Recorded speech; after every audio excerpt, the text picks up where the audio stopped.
Hi y'all, it's late April in 2014 and I wanted to give you a tour of my garden. I put a lot of work into it this year, and if you'll remember, we had a really cold winter. Those Arctic vortexes kept coming down every week, it seemed like, and all the potted plants we have here were stored in the garage, and I'm really surprised how well they did. They came through very well. We got them out as quickly as we could, and let me show you what we got. Out here on our deck, this is what I know as a night blooming jasmine. It has these beautiful clusters of white kind of tubular blooms in another probably 6 weeks, and it's super fragrant. I love this bush. At night you'll come out and the whole backyard will be filled with this sweet fragrance from this plant, and it's super vigorous. It just kind of grows and grows and grows no matter what I do to it. I've had this in that pot a couple of years now. Some large bromeliads down below it. Now I also have some plumerias. I cut them back. They did a little too well last year, and they got really big, so this spring I cut them back, but they're taking longer than I expected to bud out. I can see a little bit of buds maybe trying to come up through here. But if they don't come out quick enough, then they may not start blooming until late September, and that's okay as long as we get some buds out of them before I have to go back and put them in the garage for next winter. Oh, my allergies are bad, sorry. I have two big ficus trees. There's one over here and one over there. They're probably about 25 years old. I've cut them back year after year because they just keep growing and growing as well. And in it I've planted what I know as a tropical version of jasmine. It's tropical because it will freeze and die if it's not protected in the winter. You can see little buds getting ready to pull out there. I give them about another 2 weeks, and they're very fragrant. You can pick the buds and the fragrance will stay on them even without water for all day long. This is a rose that I dug up from our neighbors. They after they passed away, the house was sold, and I was able to dig it up and keep it. It's a pink cluster of pink flowers, small pink flowers, and it's a nice memory to some dear friends that I loved. We have 3 hanging baskets of bougainvillea. Oh, they didn't winter very well. They never do, but sorry. That is my clock app. It's going to interrupt me probably throughout this. They did really well when they came out. They started budding out pretty quickly, but they're still kind of struggling. They'll do fine. By this summer, they'll be full of blooms. Oh, this is the coolest little thing. This is what I know as a string of hearts. And my little fish basket there.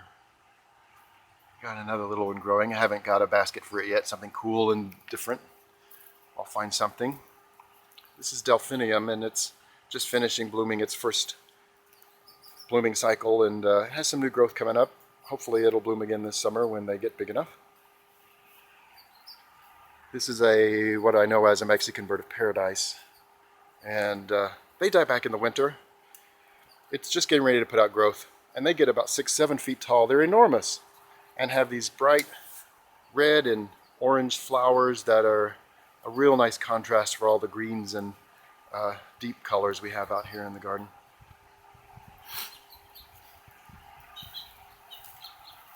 This is a ginger. It's a tropical ginger with a white, very fragrant flower. They have to be dug up every year. If I'd left them out last winter, they would definitely be frozen. The old growth from last year won't do anything, but the new growth will start blooming around June, July. I'm really eager for that. This is one of the cuttings from the plumeria. It's already putting out some new growth. I hope it survives and roots. I have 3 different roses that are cuttings from my grandmother's house that were originally planted back in the mid-20s. This is a sweetheart rose, little pink, very fragrant little thing, and they make great cut flowers. They're not long stem, but they're so cute. Little cute flowers. And This fern is very hardy. It dies back in the winter. But they're a real nice soft feel to the garden. I kind of have them planted throughout, and they're coming up now. They're just coming up. They'll fill in much more in another month or so. This is called a night blooming cirrus cactus, a variety of that. There are many varieties, and it's not a very pretty plant. It's also been kind of beat up from going in the garage through the winter, but the blooms on it are really large, and they have they smell, okay, to me they smell like sweet peanut butter. Yeah, I know, sweet peanut butter. But they bloom at night. They only bloom once at night, and they're just spectacular. I can't wait to share that with you as well. I have a couple of Norfolk pines. They're not doing very well, in part because they're getting so big. I don't want to pot them up. If I put them in a bigger pot, I'll get a bigger plant, and it's already a good 8 feet tall. I don't need a bigger plant. I only know these as a pencil cactus. I don't know if you can see it there. There's a couple of little yellowish orangey blooms left. These bloom in early March. It's a great big hanging basket. They've been in that for years, and it didn't bloom so well this year, but just mostly because I can't get it out in time from the garage to give it enough sun to do a nice show of blooms. I have some Dutch iris in the front of the house that I dug up and spread them out throughout the backyard. It's purple, I believe, as I recall, and many of them are going to bloom. I got one coming up there, a little bud, and some elephant back there behind it. And we had a dear friend give this to my mother about 20 years ago. It's a croton. She's since passed away, so it has a lot of meaning for Mom, and it's a very sentimental plant. This is an old-fashioned phlox. These used to be in gardens, but this particular bunch has been here probably at least 50, 60 years. Gets about waist high when they start blooming, and they're kind of a lavender color and have a nice fragrance. They're good for cut flowers too. I dug some of these up and spread them around. We'll see how they do. I have a couple of palms that wintered well. This is Hoya. It's a very waxy leaf. The blooms on it, it's hard to describe. They're plastic looking. Little things that pop open like this in clusters, and they're just amazing. They have a fragrance as well, but you wouldn't imagine. They look fake. It's hard to explain. I hope I get to show that to you before I forget, if I remember. Some more iris. Here's some of the night blooming jasmine. You haven't seen this one yet. Yeah, you did. We started with that, didn't we? This is a mock orange. If I can move my fingers. This is another plant that's been here for probably a good 50 years. And it's a beautiful plant. It isn't very fragrant. It's just very mild. But they're beautiful flowers. It's a nice spring show. Nice springy flowers, nice color in April for the garden. This is a little gadget doodaddy thingy I put together from a hanging basket. These little glass blue balls, let me show you over here. I bought a couple of these clusters that I found at a flea market. These little grape clusters of balls, and this one had the blue glass balls fell apart, so I thought, what can I do with it? I'm going to put it on a hanging basket. And on it I have attached all these little small bromeliads. They did very well. These were wintered. We have a basement in our house, and I have orchids, and these bromeliads wintered in the basement, and they're putting out like 6 to 8 little new babies. Just amazing how well they did. I've got some Spanish moss hanging here that does not winter well. It survived, and it'll spend the summer recovering and fill in and get nice and full. Oh, I think this is a rose of Sharon. It's also known as an Althea. I can't remember. I think it's a white with red flower, and it's planted under a very old dogwood. This is probably about 25 years old, and it's at the end of its life cycle. Unfortunately, it's got about another year, maybe 2, before it has to come out. I'm hoping this rose of Sharon will grow in and give us about a good 6-8 foot bush to fill in that spot. This, I believe, is known as a bridal wreath. I replanted it last year. It was not doing well. And I put it in the ground, and I think last spring, and it's just loving it. I'm very pleased. It just finished blooming. It's solid white, and I'm glad it recovered. It's kind of another old-fashioned bush. This dusty pink rose is another of the cuttings that was at my grandmother's house. It doesn't have much of a fragrance to it, but it's a big, beautiful flower, and I had to replant it, so it got replanted. It's doing well. We're losing our light. All of these trees around us are growing, and I have to keep moving the roses so that they'll give us some blooms in the little light we have left in our garden.